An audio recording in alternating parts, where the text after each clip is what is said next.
History हमने पढ़ी है। नो मैम, हिस्ट्री नहीं पढ़ी थी हमने, जस्ट सिंपल डेफिनेशन पढ़ी थी और उसकी कुछ टाइप्स पढ़ी थी, और कुछ आपने नोमेनक्लेचर का हाउ नो दिया था बस। आपने कहा था नेक्स्ट टाइम करेंगे। अच्छा अच्छा, अब ये है कि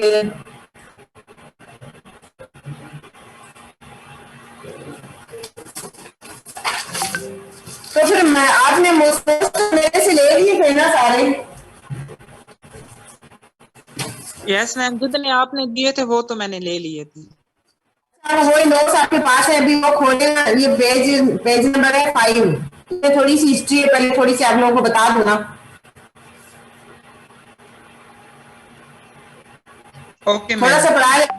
बाकी जो है ना, शाम में जो 4:30 वाली प्रैक्टिकल की क्लास है ना, जो सुबह कोई अगर आपके पास टाइम है तो सुबह 11-12 बजे अगर हम ये कर लें, सुबह आपके वैसे पास तो टाइम मैम होगा। आजकल कल स्कूल तो ऑफ है, होना तो चाहिए सबके नो पास मैम, टाइम, हमारे तो लोग जाते ऑनलाइन तो हैं क्लासेस कहीं हो तो। स्कूल की। लोग स्कूल जा रहे नहीं हो रहा कल आप तो लोगों के वैसे भी।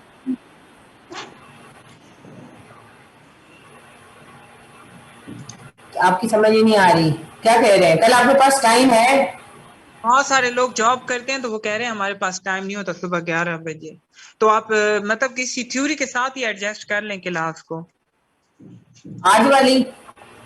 जी आज वाली, नेक्स्ट भी मतलब थ्योरी के साथ ही क्लास कर लिया करें, प्रैक्टिकल भी। हाँ, क्योंकि 4:30 बजे है ना, तो अब मैं तो ऑफिस में हूँ तो इधर कोई सिग्नल का भी इशू नहीं है।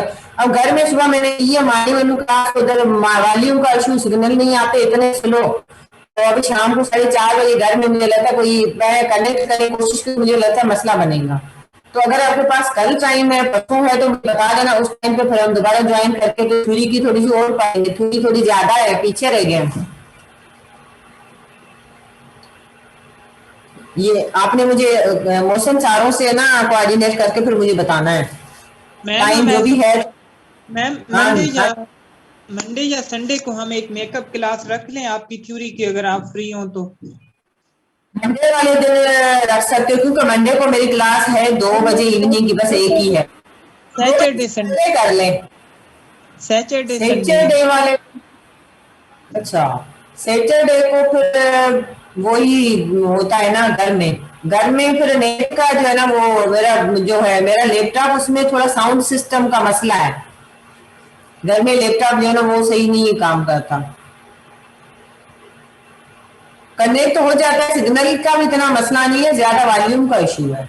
साउंड सिस्टम थोड़ा सा उसका डिस्टर्ब है, इस वजह से सैटरडे संडे के लिए ना हो। मंडे को अगर आपको 12-1 बजे अगर वो देख लें, मंडे को मेरी 2 बजे है क्लास इवनिंग वालों के साथ, बीएस की एक ही क्लास है। उससे पहले एक अगर मिनट। 1 बजे, 1 बजे 12 बजे की है तो मुझे बता दें, उस टाइम हम कर लेंगे। मैम मंडे को 1 बजे 1 बजे तक किसी को पॉसिबल है। इशू तो नहीं है? आप सारे नहीं। करके ना मशरा फिर मुझे बता देना, बेशकल बता देना, मैसेज कर देना मौसम। Okay ma'am, okay ma'am. ठीक है। अच्छा, ये पेज नंबर 5 खोले ना, थोड़ी सी आप लोगों को मैं हिस्ट्री पढ़ा दूं, थोड़ी सी और भी है, फिर नोट्स आपके पास होंगे भी, जो जो मैंने दिए ना वो आपके पास हैं। एक दूसरे को आप दे भी देना, बाकी जो मेरे पास है मैं वो आपसे शेयर कर दूंगी, सिस्टम में अपलोड करूंगी ये सारे। अच्छा, एक जो है ना, इसमें जो हिस्ट्री है थोड़ी सी, इसमें पेज नंबर 5 आप खोले, उसमें देख लें, ऊपर लिखा हुआ है फर्स्ट पैरा जो है, in the early 19th century morphine. Morphine जो है वो क्या है? ये एक ड्रग का नाम है। was isolated from opium and was followed by the isolation of quinine from cinchona bark। ठीक है ना, ये डिफरेंट जो प्लांट्स वगैरह है ना, उनके सोर्सेज से ये ड्रग्स बनती हैं।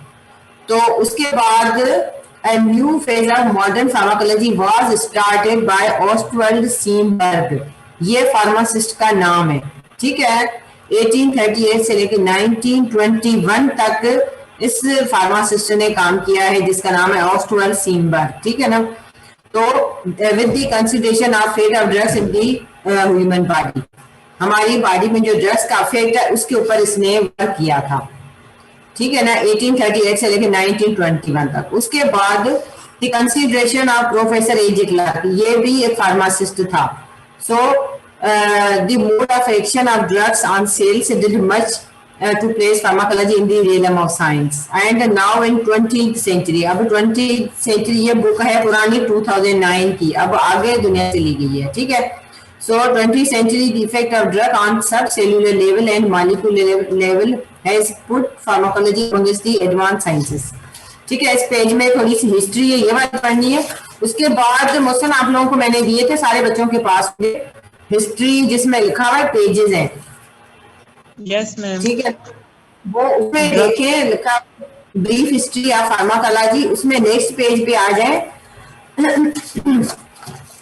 इसमें एक फार्मासिस्ट है, ग्रीक जो है फिजिशियन, फार्मासिस्ट भी था, हिप्पोक्रेट्स है. Hippocrates A Greek physician of 5th century BC is known as the father of modern medicine because he organized the science of medicine on the basis of analysis, observation and deduction also. है ना इसमें? Yes ma'am. Greek pharmacist physician. अच्छा, इसके बाद जो है ना आपको शेयर स्क्रीन करें हूं मैं.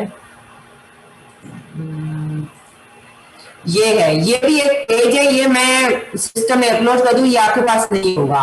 ये भी एक फार्मासिस्ट है गैलन, ये आपके पास नोट्स में भी है, ठीक है ना. वहां पे और यहाँ पे थोड़ा सा डिफरेंस होगा. गैलन ए ग्रीक फार्मासिस्ट फिजिशियन, ठीक है ना, introduce the concept of polypharmacy. He wrote 200 books which included preparation of crude vegetable drugs.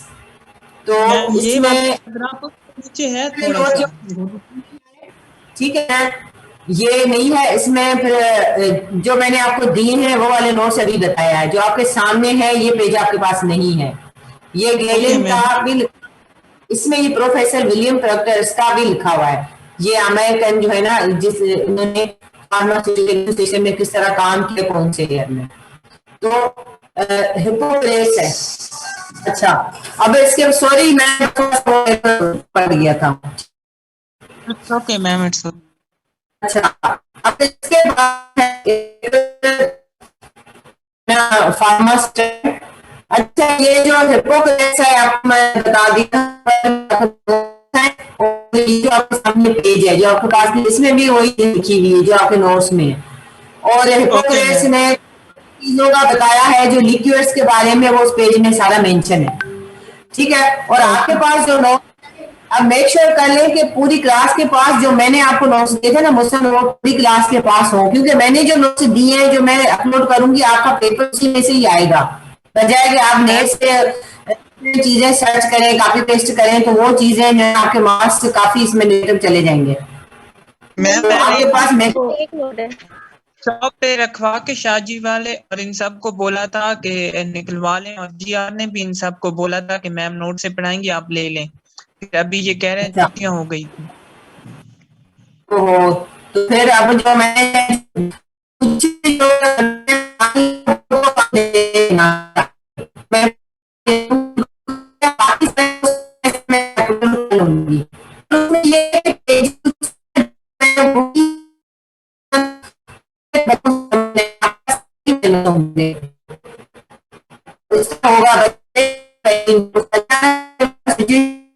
की यूनिवर्सिटी बंद होने के चांसेस थे. Yes ma'am. हाँ, तो देखते हैं. अच्छा,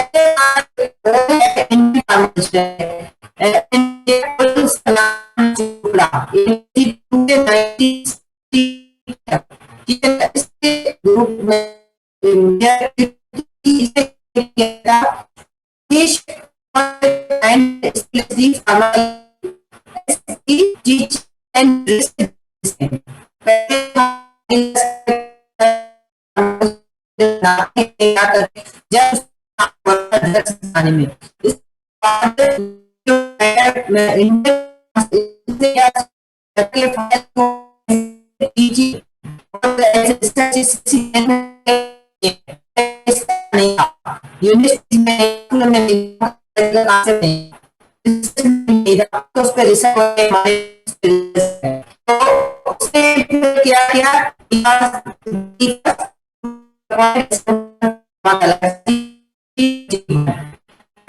2021 में fully appointed Professor Makalaji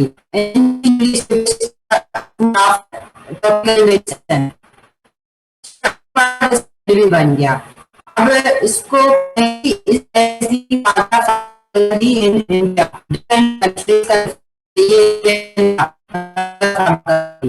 इसके बाद ये वाला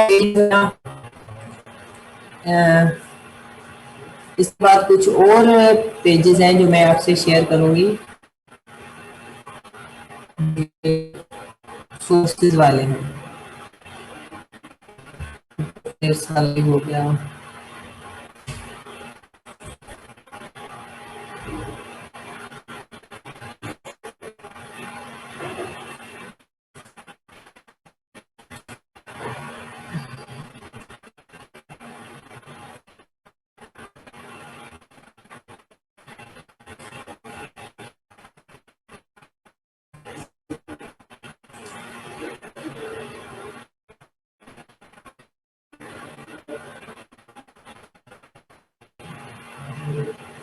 अच्छा ये ये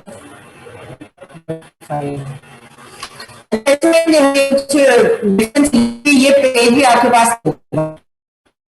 डेफिनेशन होंगी, तो ये मेजर है मैंने पढ़ाया, इसमें डेफिनेशन सिंपल सी लिखी हुई है। क्लिनिकल फार्माकोलॉजी आप लोगों ने दिया है, इसमें कोई ऐसी कोई परेशानी आप ऑनलाइन नहीं हो की बात, ठीक है। ये जो भी मैं पढ़ा रही थी ये भी आ गया, ये मैं सिस्टम में भी अपलोड कर लूंगी। इसके बाद है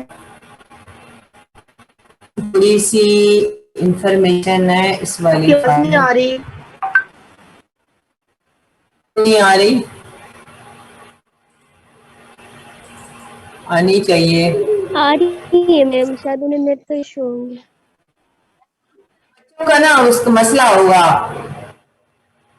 मैडम है उस सिग्नल का मसला होगा बच्चों का, इस वजह से नहीं आ रही। एक पेज है मैं आपसे वो शेयर कर रही हूँ।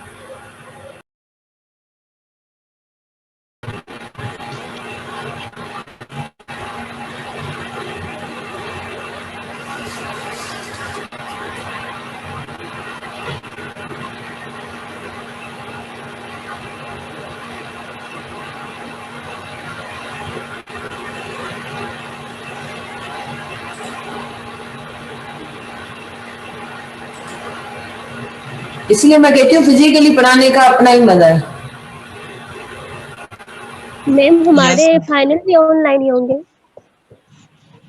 क्या? फाइनल्स भी ऑनलाइन होंगे या फिजिकली? आपके क्या होंगे paper? Yes ma'am, final paper. हाँ वो मिड का तो हम सुन रहे हैं कि शायद ऑनलाइन ही हो, अभी पता लगेगा 1-2 दिन में। अभी हमें भी किसी चीज का नहीं पता, हमें भी ये 11 तक था कि ये क्लासें ऑनलाइन लेनी, उसके बाद अब क्या ऑर्डर आते हैं ये पता चल जाएगा। फ्राइडे तक आपको भी पता चल जाएगा। हमें तो बुलाना चाहिए मैम, हम तो लास्ट सेमेस्टर वाले हैं। यहाँ कोरोना बहुत ज्यादा जो है ना वो स्प्रेड हो चुका है ना, बहुत ज्यादा खतरा बढ़ गया है, इस वजह से यूनिवर्सिटी नहीं खोले मुझे लगता है फिलहाल।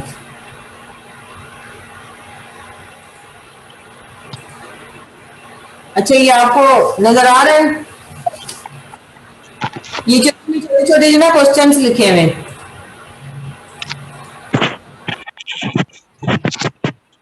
इसको देखना, ये सिस्टम में अपलोड तो ये आपके पास नहीं होगा। Okay ma'am. अच्छा ये जो है ना डिफरेंस जो है इसमें, ये डेफिनेशन आप लोगों को पता है, पहले पढ़ चुके हो, ये सिंपल लिखी हुई है। इसके बाद ये डिफरेंट जो ड्रग्स है उनके डिफरेंट नेम्स हैं, उसमें केमिकल नेम है, जेनरिक नेम है और ट्रेड नेम है।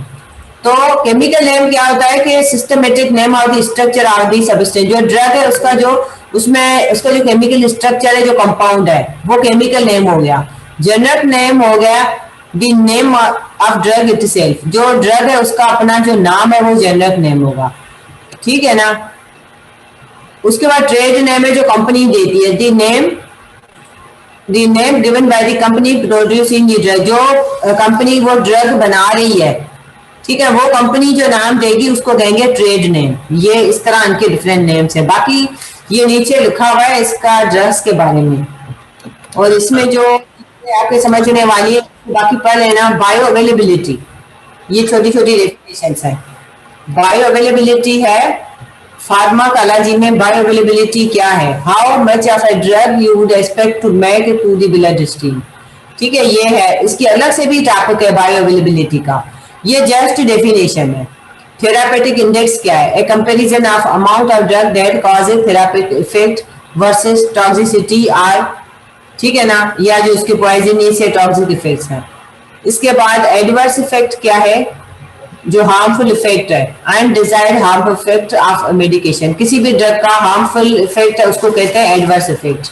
Therapeutic effect and result of medication that desired और बेनिफिशियल, किसी ड्रग के को बेनिफिट हो, बेनिफिशियल हो, ठीक है, हमारी बॉडी के लिए, हमें इसका फायदा हो रहा है उस मेडिसिन लेने से, इसके कोई नुकसान ना हो, तो वो थेरापेटिक इफेक्ट होगा। कंट्रा इंडिकेशन क्या है? Specific situation in which a drug should not be used and is may be harmful, ठीक है ना, उसको कंट्रा इंडिकेशन कहते हैं। बाकी ये छोटे छोटे से इसमें क्वेश्चन लिखे हुए हैं, और ये वाला बॉक्स में लिखा हुआ है 4 मेन फार्माकोकाइनेटिक प्रोसेस, इसमें ADME, इसमें डेफिनेशंस आप लोगों को पहले मैंने पढ़ाई हुई है, ठीक है, और factor which can be alter the process, ये उसके बारे में लिखा हुआ, ठीक है ना। ये इजी सी लेंगे, कोई मसला नहीं है। बाकी छोटे छोटे से क्वेश्चंस है इसमें फार्माकोकाइनेटिक्स के बारे में, ड्रग्स के बारे में लिखा हुआ है, इसको पढ़ लेना। इसमें कोई पढ़ाने वाली समझाने वाली ऐसी चीज नहीं है कि मैं समझाऊं, ठीक है। थोड़ी आपके पास नोट्स भी होंगे, मगर मैं इसलिए बता रही हूँ कि आपको वो तो माशाल्लाह आप जो है ना अब 4th आप लोगों का लास्ट सेमेस्टर है, तो चीजें जस्ट मैंने बतानी ताकि आप लोगों को जो पढ़ोगे तैयारी करोगे तो आप लोगों को समझ आ जाए। मैं कर लूंगी, इसको पढ़ लेना। बाकी न्यूरो ट्रांसमीटर ये बाद में, सिर्फ ये सारे न्यूरो ट्रांसमीटर्स हैं, इनका भी ड्रग से रिलेटेड जो है ना वो है, क्वेश्चन छोटे छोटे से। ये जब मैं पढ़ा लूंगी ना 2-3 टाइम, उसके बाद आपने ये पढ़ना है, ये सिस्टम है, मैं अपलोड कर लूंगी। वैसे जस्ट फॉर योर नॉलेज, ठीक हो गया।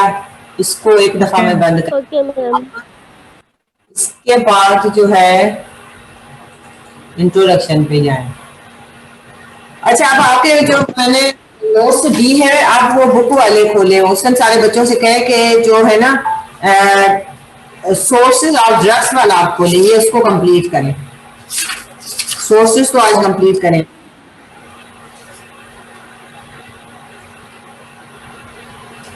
सोर्सेज वाला खोले एक दफा।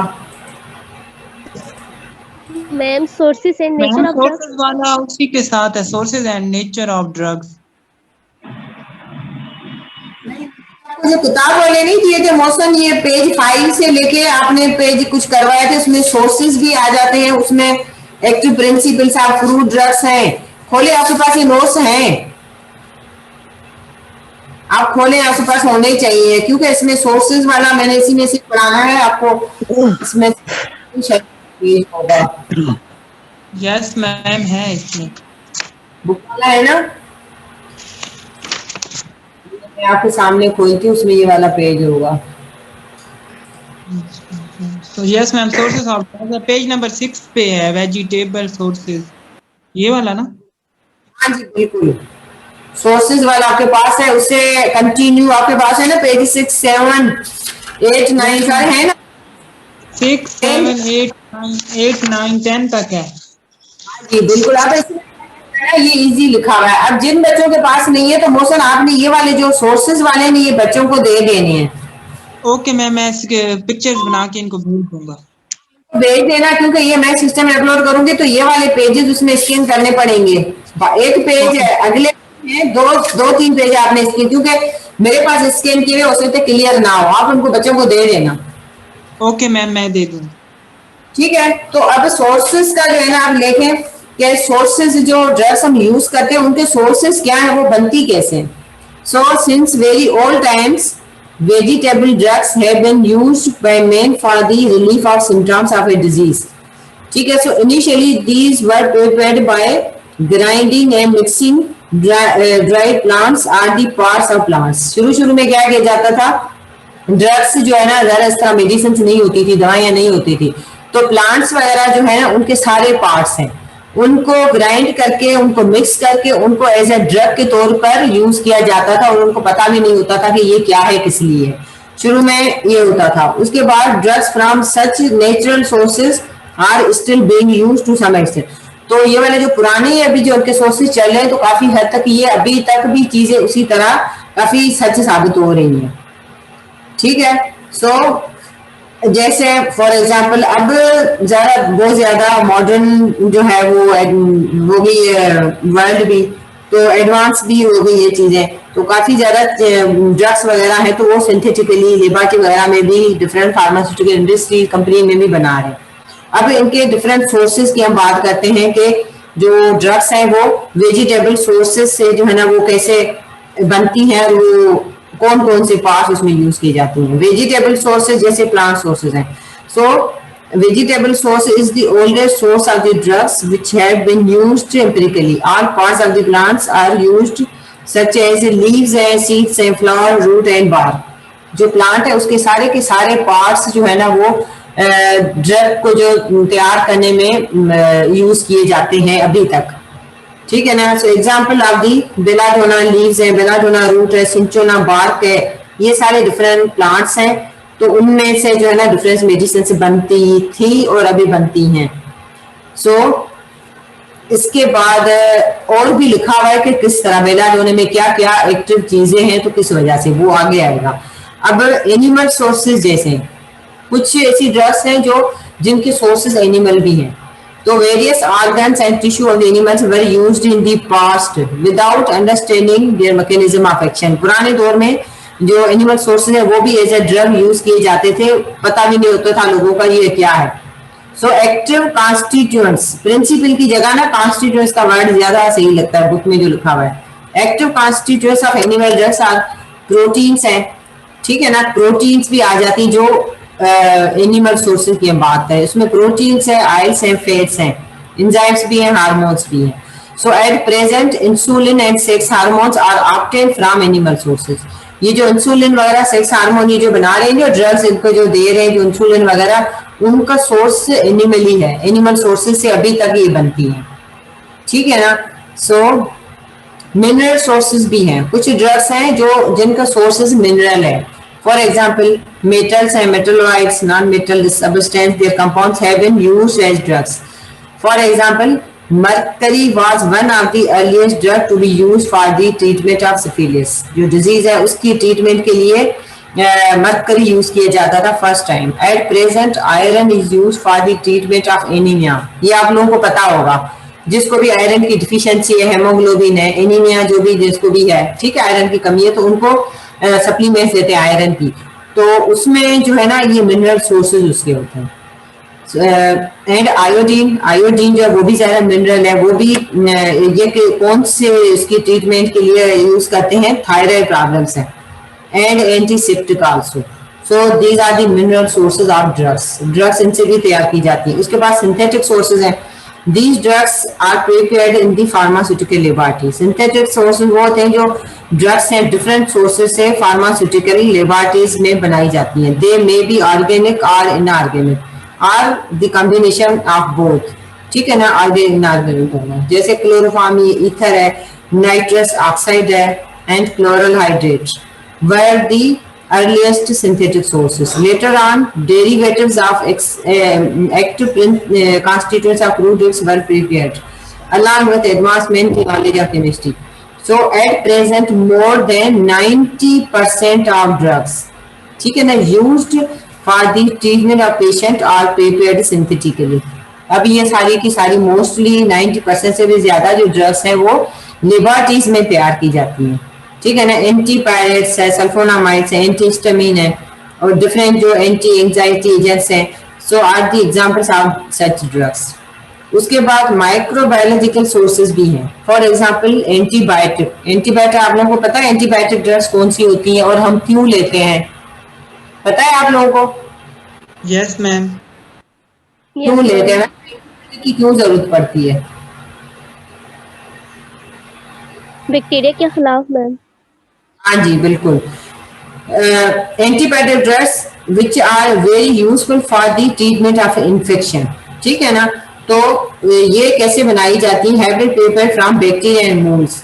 सम vitamins have also prepared from such sources, ठीक है ना। विटामिन जो हम सप्लीमेंट्स वगैरह लेते हैं वो भी इन सोर्सेस से बनाई जाती है। Penicillin was the first antibiotic, सबसे पहले जो एंटीबायोटिक तैयार की गई थी, जो डिस्कवर हुई थी, वो थी पेनिसिलिन, ठीक है ना। ये पहली एंटीबायोटिक थी। Having non chemical structure many useful semi synthetic penicillin have been produced. उसके बाद काफी ज्यादा एंटीबायोटिक से रिलेटेड प्रोड्यूस होने लगी। उसके बाद अगले पेज पे आ जाए, पेज नंबर 8 है, ठीक है। आप इसमें active principles of crude drugs, active principal की जगह आप पढ़े एक्टिव कॉन्स्टिट्यूएंट्स, मतलब कौन से केमिकल कंपाउंड्स हैं, वेजिटेबल्स हैं, जो भी हैं, तो उनमें कौन सी ऐसी चीजें हैं जिनसे हमें फायदा मिलता है, जिनसे थेरेपी की जाती है डिजीज की, ठीक है ना। तो ये pharmacological action of crude drugs are due to active constituents contained in them. So some important chemical constituents, for example alkaloids हैं। अल्कलाइड्स दी पता समझ आ रही है मेरी बात आप लोगों को? Yes ma'am. अच्छा, जहां पे जो मसला, क्रूड ड्रग्स क्या होते हैं? हाँ जी, crude drugs ma'am. Crude, crude का नहीं पता आप लोगों को? हाँ? क्रूड का तो पता है मैम, लेकिन इसके साथ ड्रग्स भी है ना, क्रूड ड्रग्स। क्रूड तो मिक्सचर आई थिंक। जैसे चीजें बनाते हैं ना, कोई पुरानी चीजें जो यूज में आ रही हैं, हम कैसे प्लांट सोर्सेज से, एनिमल सोर्सेज से कैसे हम बनाते हैं, तो उन्होंने वैसे ही वर्ड क्रूड का वैसे ही यूज किया था। क्रूड ऑयल वगैरह ये जो सारी बनाते हैं ना मिला के, तो उसका इतना कोई है। अब जो हम अगर अब मॉडर्न की बात करें तो उसमें क्रूड वाला जो है ना वो वर्ड यूज करना नहीं चाहिए, ये बुक है पुरानी, ठीक है ना। तो उसमें कंफ्यूज होने की बात। अच्छा, अल्कलाइड्स हैं, इसमें ग्लाइकोसाइड्स हैं, सेपोनिन है, फिक्स ऑयल्स हैं, वोलेटाइल ऑयल्स हैं, फैट, वैक्सेस, गम, रेजन, और उसके बाद है इसका next difference between volatile and fixed oil. अब ये सारे हैं, थोड़ा सा मैं आप लोगों को अल्कलाइड्स का, ग्लाइकोलाइड्स का बता देती हूँ, बाकी आप पढ़ लेना कि क्या क्या ऑयल्स के बारे में, ठीक है ना। सो अल्कलाइड्स क्या है, ये आप लोगों ने पढ़ा भी होगा। Alkalides are very active nitrogenous compounds with a very complex chemical structure. अब इनकी नेचर फिजिकल किस तरह होती है? They are alkaline in reaction. They are intensely bitter. Most of them are insoluble in water and they are formed salts with acid. ठीक है ना, जैसे एवग्रीन है, हाइड्रोक्लोराइड, ये डिफरेंट जो है ना अल्कलाइड्स है, उनके नेम्स हैं, आप लोगों ने नेम याद रखने हैं। Most of the alkalides are solids and only a few are liquids. जैसे निकोटीन वगैरह है, ठीक है, और कुछ ड्रग्स के नाम लिखे, लिक्विड्स अल्कलाइड्स। तो उसके बाद है कुछ दरमियान में ना उनके ड्रग्स के नाम भी आएंगे जिनमें ज्यादा अल्कलाइड्स वगैरह है। इसके बाद ग्लाइकोसाइड्स हैं। Glycosides are very active and complex substance containing carbon, hydrogen and oxygen. These are hydrolyzed by acids or by certain enzymes in the presence of water and are split into two portions, sugar and non-sugar component. Yeah, alignment. When sugar portion is glucose, then the glycoside is known as glucoside. ये तो आप लोगों ने metabolism पढ़ी होगी तो आपको clear होगा, ठीक है ना, ग्लाइकोसाइड इसको क्यों कहते हैं। सो अब इसमें हमने पढ़ना है, ज्यादा फोकस हमारा होगा इनकी ड्रग पे। Important examples of glycosides are cardiac glycosides, digitoxin वगैरह हैं। ये कार्डियक ग्लाइकोसाइड्स, कार्डियक का क्या मतलब है? Heart, related to heart ma'am. Medicine वगैरह होती हैं जो हार्ट वगैरह के लिए देते हैं, तो इसलिए इसको कार्डियक ग्लाइकोसाइड्स वगैरह कहते हैं। Saponins, Saponins are the resemblance with glycosides. They are the compounds which on shaking with water produce froth. जो जार वगैरह नहीं होती वो प्रोड्यूस होती है। They act also as emulsifying agents. They are very toxic and and may cause hemolysis. ठीक है ना। अब फिक्स्ड ऑयल है, इसके बाद वोलाटाइल फैट्स है, ये सारा आप लोगों ने पढ़ा हुआ है, इसको बस पढ़ लेना। कम्स वगैरह क्या है, रीजन क्या है, इसमें कौन सी चीजें हैं, इसमें ऐसी कोई मुश्किल बात नहीं है। अब बैक साइड पे पेज नंबर 10 पे आ जाए, इसमें डिफरेंस वो भी आपने याद करना है। टेंडेंस वगैरह सारा नाइट्रोजीनियस कंपाउंड है, जो जो इसमें चीजें प्रेजेंट है वो सारा इसमें लिखा हुआ है कलर सलर, इसमें ऐसी कोई बात नहीं है समझाने वाली। अब difference between fixed and volatile oil है, ठीक है। ये आपके सामने पेज है ना, सारों के पास है नोट्स, क्योंकि ये मैं शेयर नहीं कर रही हूँ, ये मेरे पास इसमें पेजेस वो नहीं है मेरे ख्याल में। यस मैम है। कोशिश करती हूँ, मुझे लगता है कि आपके पास नोट्स है सारों के पास, यस मैम। जो मैं पढ़ा रही हूँ आपके पास है? Yes ma'am. पूरी क्लास के पास मुझे लगता है कि नहीं होंगे। तो मैम हमारे पास नहीं है। हाँ देखो, समझ गई ना मैं सारे, क्योंकि बच्चों ने फोटोशॉप से नहीं लिए थे सवाए कुछ बच्चों के। यस मैम हमारे पास नहीं है। आपने फोटोशॉप से नहीं लिए थे तो ये मैं पढ़ा रही हूँ तो आपके पास होंगे ही नहीं है। ये जो मैं पढ़ा रही हूँ मेरे सामने देखिए कि कुछ पेजेस अगर हैं तो शेयर कर लूँ।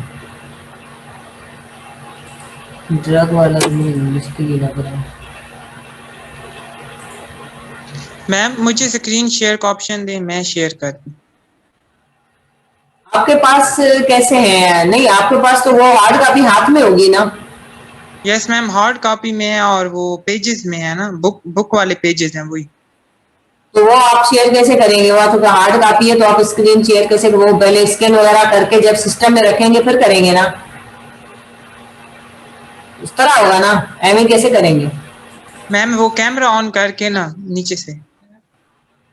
अच्छा, लंबे चक्कर में पड़ जाओगे। ये जो है ना, ये पेज है मैं आपसे शेयर कर रही हूँ, एक देख लें, बच्चों को नोट से दिखा दें। एक मिनट।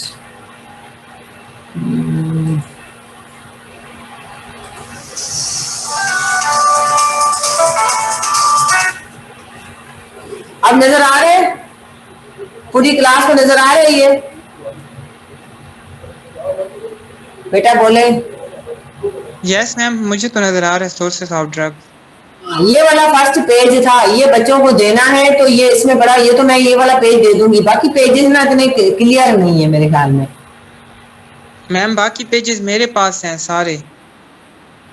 अच्छा चलो देखते हैं ना, मेरे पास कुछ होंगे मगर मुझे लगता है उनके ना सही वो नहीं है। मैम 6 से लेकर 10 तक मेरे पास हैं, differences between fixed and volatile हाँ ऑयल। ठीक हो गया, जबरदस्त। तो बस ये इनको दे देना, मेरे पास भी होंगे सही, इसमें मुझे देखने पड़ेंगे। अच्छा एक जो है ना सोर्सेस का सारा हो गया ना, अब फिक्स्ड आयल और वोलाटाइल आयल ये भी देख लेना कि इनके क्या डिफरेंस है। फिक्स्ड आयल में वोलाटाइल आयल में डिफरेंस ये है कि ज्यादा फिक्स्ड जो होते हैं वो नॉन वोलाटाइल होते हैं और वोलाटाइल वो ज्यादा उसका एज नेम इंडिकेटेड वोलाटाइल होते हैं।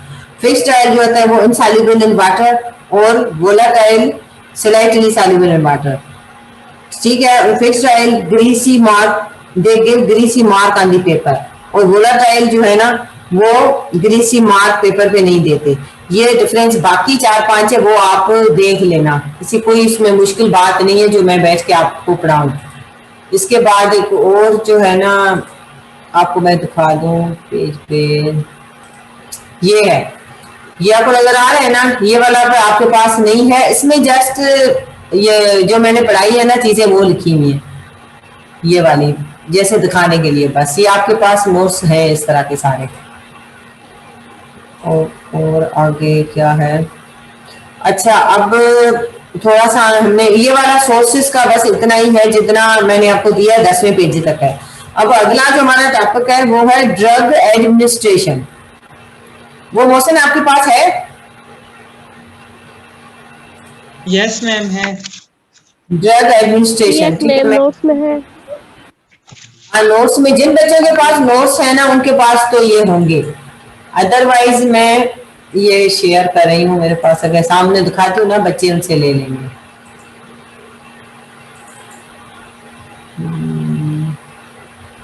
मैम ये फिक्स्ड ऑयल एंड वोलेटाइल जो ऑयल से वो ड्रग्स में यूज होंगे? एक मिनट, ये वाला जो पेज है ना, ये मेरे पास पड़ा हुआ है। मैं आपको दिखा दूं, आपको ये मोशन दे भी देगा।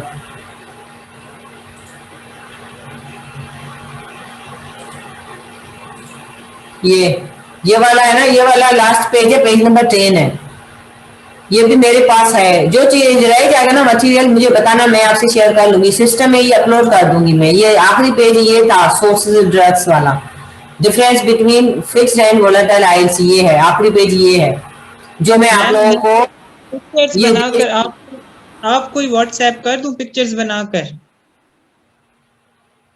मेरे पास कुछ पड़ी हुई है, कुछ देख रही है, तो मुझे पूरी बना के ना, तो उसमें वर्ड में करके तो वो मुझे भेज दो, मैं सिस्टम में अपलोड कर लूं। मेरे पास इस तरह पेज पड़े, मैंने कुछ वो बनाई भी है, वर्ड में कॉपी करके पेस्ट रखी है।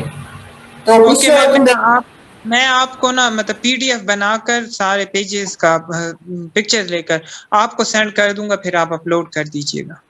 चलिए ठीक है, वरना ये मेरे पास है ना, कोई पेज है तो उसमें मुझे लगता है एक दो पेजेस पे देखने पड़ेंगे, तो पीडीएफ बना के भेज दो तो मैं सिस्टम में अपलोड कर दूंगी। बच्चों ने अगर नहीं लिए तो उधर से ले लेंगे फिर। ओके मैम, मैं इंशाल्लाह शाम तक आपको भेज दूंगा पीडीएफ बना। ये सारे बच्चे देख लेना, ये जो लास्ट पेजेस का सोर्स ऑफ ड्रग्स वाला, ये अभी जो मैं बता रही थी वो ये पेज है, फिक्स्ड आइल वोलेटाइल आइल्स, इसमें ये सारा इजी सा लिखा हुआ है, देख लेंगे। ये हो गया। इसके बाद है route of administration of drug, ये टॉपिक और है। नेक्स्ट टॉपिक हमारा ये है, इसकी मेरे पास पड़ी होंगी,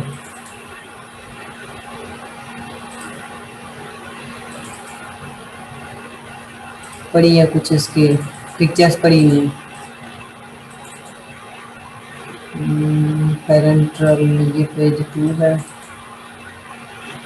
अच्छा ये है,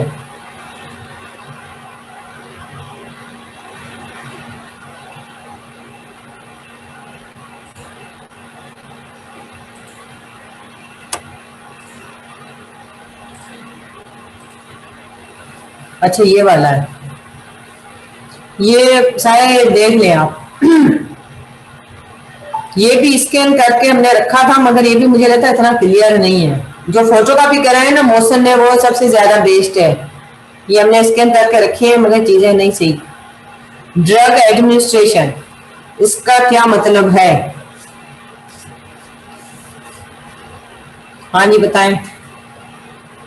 ड्रग्स को कैसे यूज करेंगे, ये उस हिसाब से इंस्ट्रक्शन में। Route of administration of drug, ठीक है ना। So the route of administration of drug means हम ड्रग किस तरह लेते हैं, रूट कौन कौन सा है जो हम इंटेक करते हैं, ड्रग हम लेते हैं। थ्रू जीआईटी लेंगे, थ्रू इंजेक्शन लेंगे, थ्रू जो कंटिन्यूअस लेंगे, थ्रू इनहेलेशन लेंगे। डिफरेंट 4 रूट्स हैं, ठीक है ना। So the route of administration of drugs depend on the physical and chemical properties, ठीक है ना। एक ये आ गया। दूसरा the site of desired action. Third है seriousness and urgency of the disease. चौथा है the condition of the patient.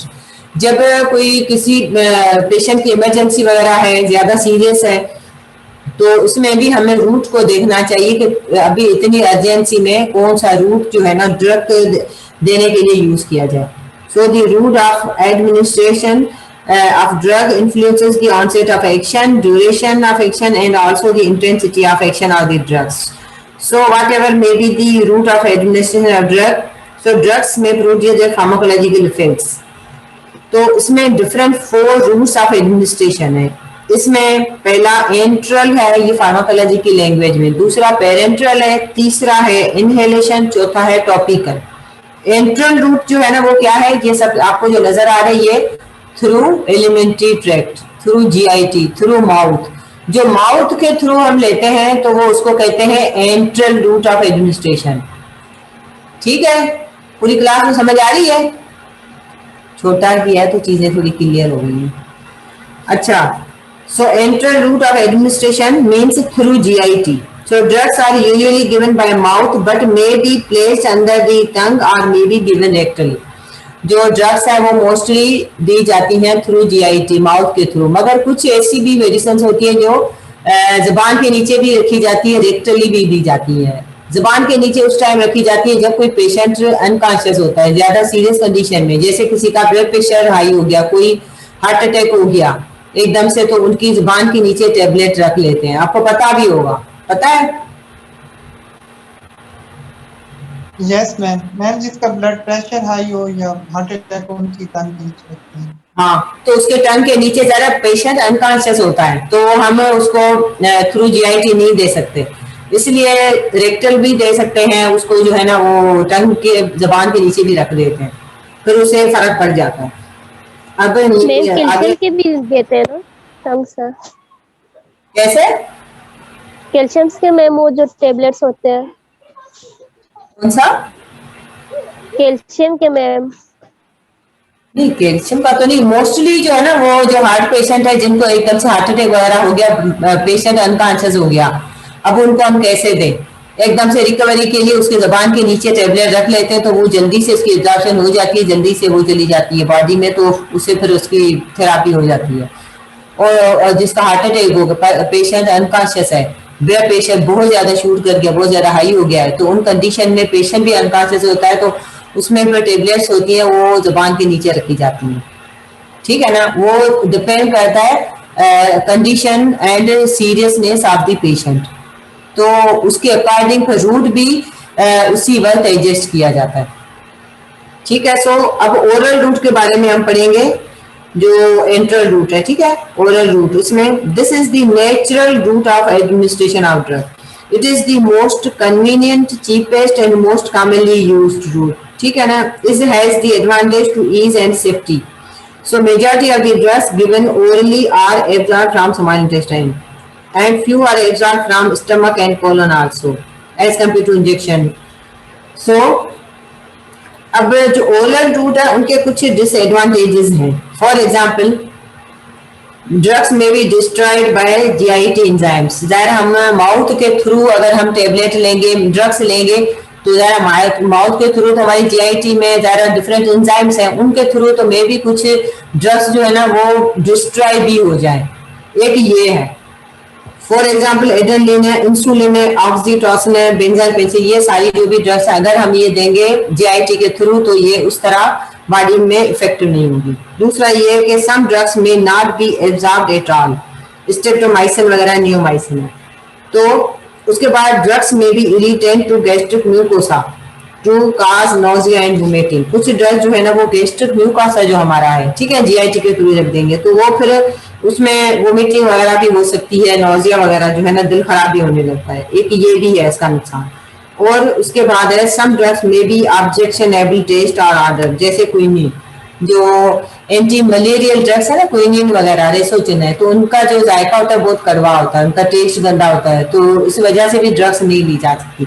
एक ये भी इसका डिसएडवांटेज है। दूसरा है डिसकलरेशन ऑफ टीथ में भी अकर सम आयरन मिक्सचर, आयरन मिक्सचर वगैरह की कुछ हम लेते हैं, कोई टेबलेट्स, कोई सिरप वगैरह, तो उसमें हमारे टीथ वगैरह दांत है वो भी खराब हो जाते हैं। ठीक है ना। दूसरा the route is unsuitable in emergency situation. दूसरा ये कि कोई पेशेंट सीरियस है, अनकॉन्शियस है, बहुत ज्यादा सीरियस कंडीशन है, तो उसके लिए ये वाला रूट जो है ना ये ज्यादा नहीं इफेक्टिव, क्योंकि इसमें आधा पौना घंटा ड्रग को एब्जॉर्ब मेटाबॉलिज्म में लगता है, इस वजह से इसका कोई फायदा नहीं है जो सीरियसनेस किसी की है पेशेंट की, तो उसकी वजह से ये भी सही नहीं है। ठीक है ना। So this route is not practicable in कांची, जो मैंने बताया वही है। अब सब लिंगुअल और बुकल रूट, ठीक है, some drugs are given by the route the, ये मैंने अभी आप लोगों को जो बताया जिनका हार्ट अटैक और ब्लड प्रेशर का होता है। So the tablet is placed under the tongue और प्लेस्ड बिटवीन द चीक है, ठीक है ना, जो चीक वगैरह उनके दरमियान में भी टेबलेट रखी जाती है। सो टेबलेट इज डिसॉल्व रैपिडली, ठीक है ना, and drug is absorbed rapidly and directly into the blood stream, directly चली जाती है फिर लिवर वगैरह में, तो जल्दी से फिर इफेक्टिव हो जाती है। इसके बाद जो है ना नेक्स्ट इसमें इंपॉर्टेंट है पेरेंट्रल रूट। पेरेंट्रल रूट है नेक्स्ट पेज में, ये वाला पेज, जब ठीक है ना, ये वाला हमने पढ़ लिया। इसके बाद है क्यों नहीं होता ये?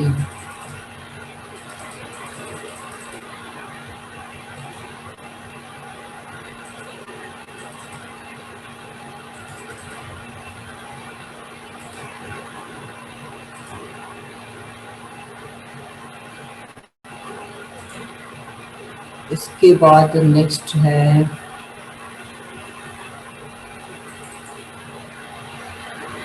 ये हो गया 42, 43। एक मिनट, नेक्स्ट पेज खोल रही हूँ कि नेक्स्ट पेज पे है।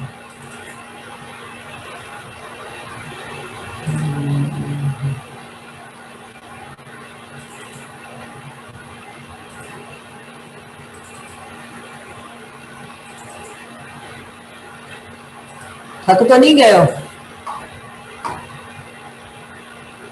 Hello, yes ma'am. थकान तो नहीं हो गई? सुबह जो क्लास थी बच्चे काफी थक गए थे, उनको मैंने ये वाला पूरा टॉपिक पढ़ा लिया था। ओके मैम, इसका आगे कहाँ पे? हाँ, मैम उसके नीचे जिधर तक आपने पढ़ा है उसके नीचे रेक्टर रूट शुरू हो रहा है, वो नहीं पढ़ेंगे? हाँ, नहीं नहीं, जो जो इम्पोर्टेंट पढ़ा रही उसको पढ़ो ना, बाकी ऐसी ऐसी चीजें हैं जो वो उतनी इम्पोर्टेंट नहीं है। नोट्स तो मैंने दे दिए मगर जरूरी नहीं कि सारे के सारे पढ़े। Okay ma'am, okay. हाँ, जो मैं पढ़ा रही हूँ उस पर ज्यादा फोकस करें, जो इम्पोर्टेंट चीजें मैं वो समझा रही हूँ। Okay ma'am. हाँ, ये वाला। मैम अभी क्लास में सिर्फ 10 मिनट रह गए हैं, 15 मिनट। हाँ, बस अभी मैं ये थोड़ा सा ये कंप्लीट कर लेना पेरेंटल रूट वाला, अभी उनको बताती हूँ ना मैं। Okay ma'am. ये थोड़ा सा कर लेना। अच्छा, ये अगला ये है, आपके पास होंगे ना ये नोट्स? ठीक है ना? अब पेरेंटल ये वाला जो बच्चे जिनके पास नहीं है ना नोट्स, इसलिए मैं शेयर करी ताकि बच्चों को पता भी चले। और ये है इसमें पेरेंटल रूट जो है ना, थ्रू इंजेक्शन, जो इंजेक्शन देते हैं उस रूट को कहते हैं parenteral administration. So the administration of drug by routes other than GIT are called parenteral route. ठीक है ना? अब इनके काफी एडवांटेजेस हैं, जैसे more rapid and practicable absorption than when drug is given by mouth। अब इंजेक्शन अगर हम देंगे तो उसका फौरी इफेक्ट होगा। कैसे?